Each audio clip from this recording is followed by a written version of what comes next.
चलिए आज हम लोग आप लोग को पीपीईज के बारे में बताते हैं। पीपीईज क्या है?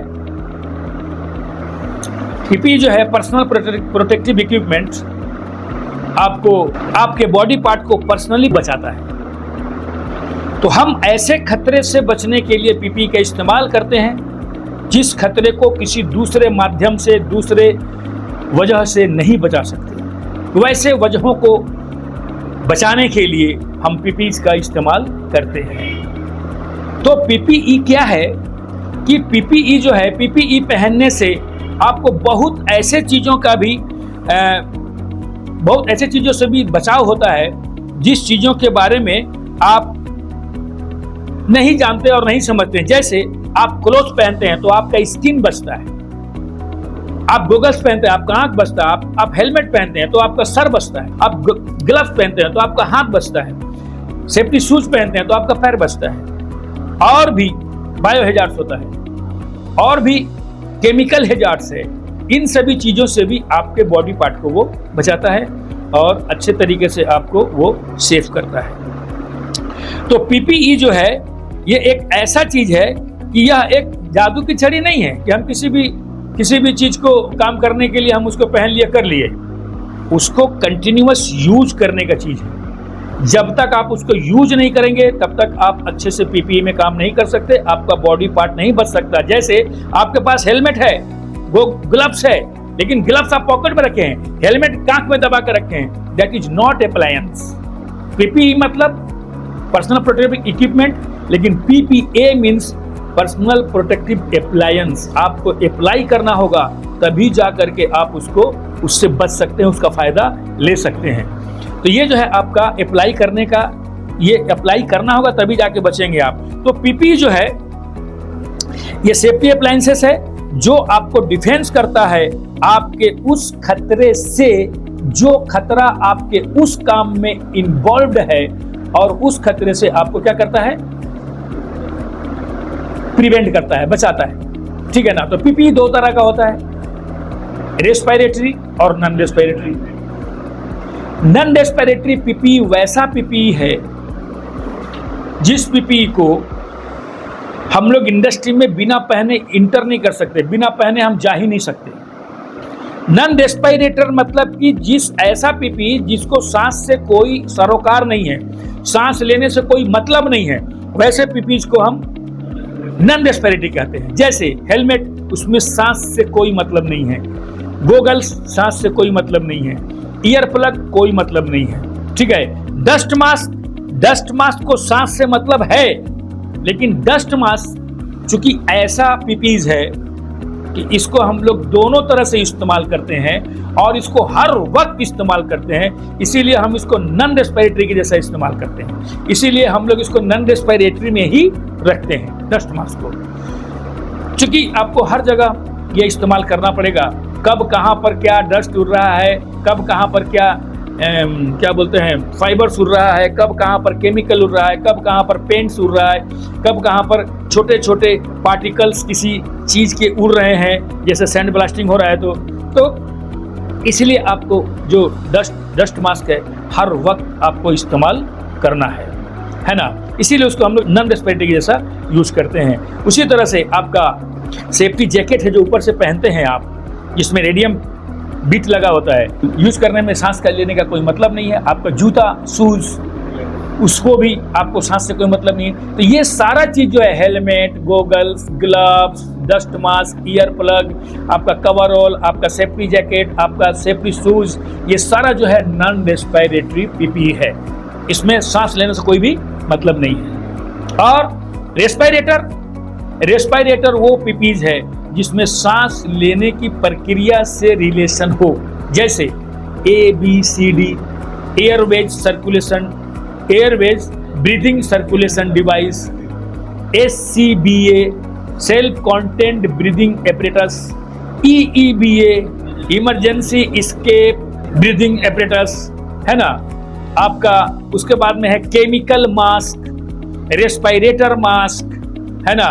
उसके बाद एस्केप मास्क। एस्केप मास्क क्या होता है? एस्केप मास्क ऐसे जगह पर आपको दिया जाता है जहां पर कि किसी वजह से एक बैग अगर कोई टॉक्सिसिटी हो जाए, टॉक्सिक गैस लीकेज हो जाए, तो आप उस मास्क को निकालें और निकाल करके उसको पहने, और खड़ा होकर नहीं पहने, चलते चलते पहने मास्टर पॉइंट की तरफ, और पहने, और वहाँ पर एक लॉक पिन होता है लकड़ी का, उसको खींच दें तो आपको उसके अंदर 15 मिनट का ऑक्सीजन होता है, जिस ऑक्सीजन को आप 15 मिनट ले करके मास्टर पॉइंट पर जा सकते हैं और उस टॉक्सिसिटी से बच सकते हैं। इसी को बोलते हैं एस्केप मास्क, उसका नाम ही है एस्केप मास्क। हर आदमी के कमर में वो लगा होता है, एक छोटा सा बैग के जैसा टंगा हुआ होता है, उसको बोलते हैं escape mask. Respirator mask, respirator जो है जैसे छोटे छोटे धूल कण, और जैसे कि आपके बगल में कहीं पर पेंटिंग हो रहा है, स्प्रे पेंटिंग हो रहा है, तो वो आपका इधर उड़ के आ रहा है, तो उससे बचने के लिए रेस्पिरेटर मास्क हम लोग इस्तेमाल करते हैं। जो देख रहे होंगे यहाँ पर ऐसा लगा रहता है बॉक्स के जैसा,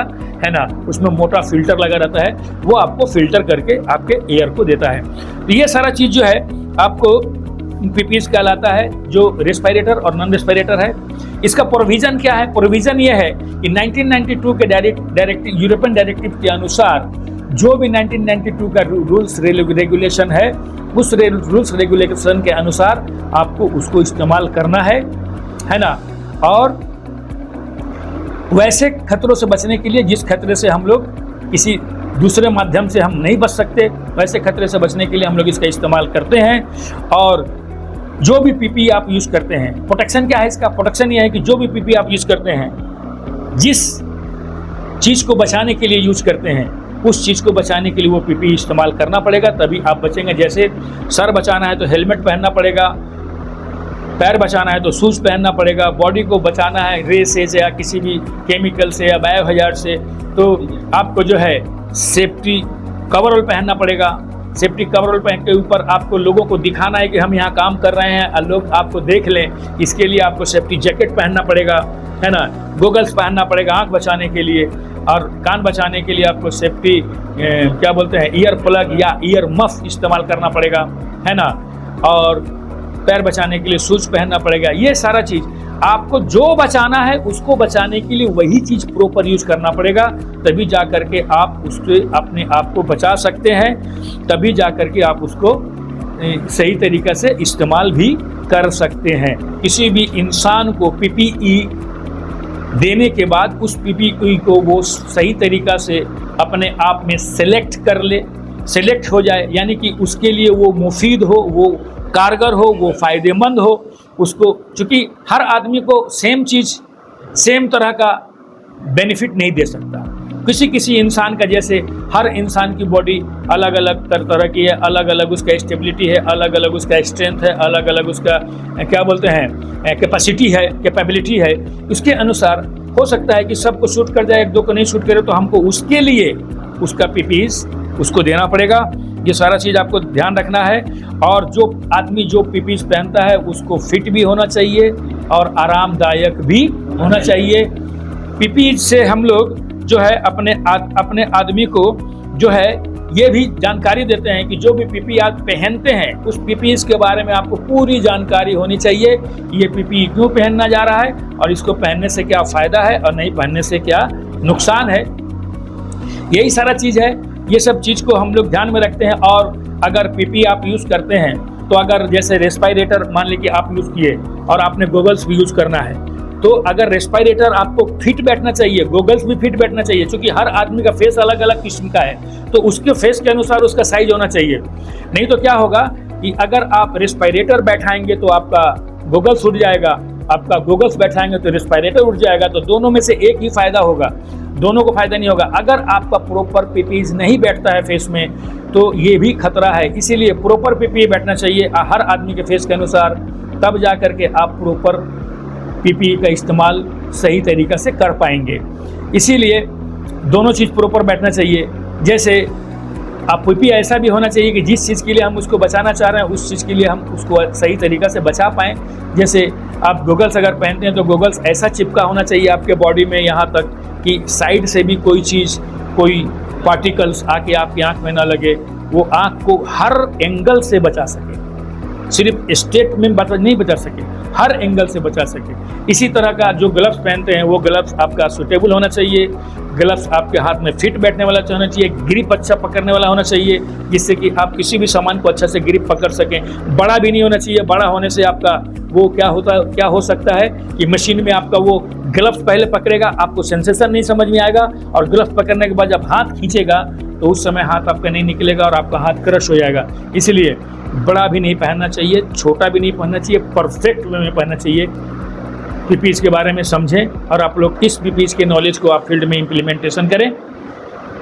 और जो भी लोग हमारे वीडियो को देख रहे हैं वो हमेशा हमारे वीडियो पे बने हुए हैं, और हमारे वीडियो को अगर पसंद करते हैं तो लाइक करें और सब्सक्राइब करें। और जो है अच्छा लगता है हमारा अगर क्लास आपको सेफ्टी का यहाँ, तो यहाँ आकर के आप अपना एडमिशन कराएं। आप अपने लाइफ को सिक्योर करने के लिए, आप जॉब पाने के लिए आप यहाँ पर आके अपना क्लास करें, और आप हमेशा सादर आमंत्रित हैं। और आप आकर के यहाँ पर क्लास करें और अपने लाइफ को उज्जवल बनाएं। यही कहते हुए हम आप आज का वीडियो को समाप्त करते हैं, और आपसे आशा करते हैं कि आप ज़रूर हमारी इन बातों पर ध्यान रखेंगे। ओके, थैंक यू, जय हिंद। Techno institute of technical training, आपकी उड़ान ही हमारी पहचान है। अगर आप में हुनर है तो ही आपकी कदर है, और युवाओं को हुनरमंद बनाने की हर संभव कोशिश techno institute of technical training के द्वारा जारी है। तो करिए अपने उज्जवल भविष्य की तैयारी techno institute of technical training के साथ। इस ट्रेनिंग इंस्टीट्यूट में बहुत सारे शॉर्ट टर्म सर्टिफाइड ट्रेनिंग कराए जाते हैं, जैसे कि PLC and SCADA programming, instrument engineer, instrument technician, electrical engineer, electrical technician, HVAC engineer, HVAC technician, BMS technician, BMS operator, CCTV technician, fire alarm technician, safety officer, NEBOSH, crane, excavator और JCB operator. ये सभी technical courses रोजगार के अवसर प्रदान करते हैं।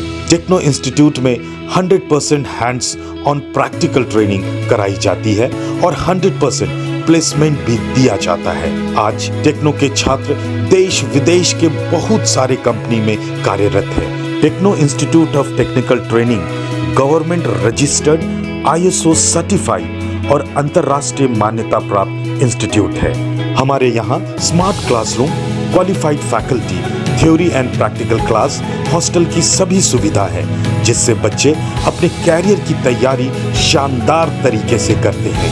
हम उचित काउंसलिंग के जरिए युवाओं को मोटिवेट भी करते हैं। तो देर किस बात की, ज्वाइन करें। हमारा पता techno institute of technical training, Mango, Jamshedpur, Jharkhand.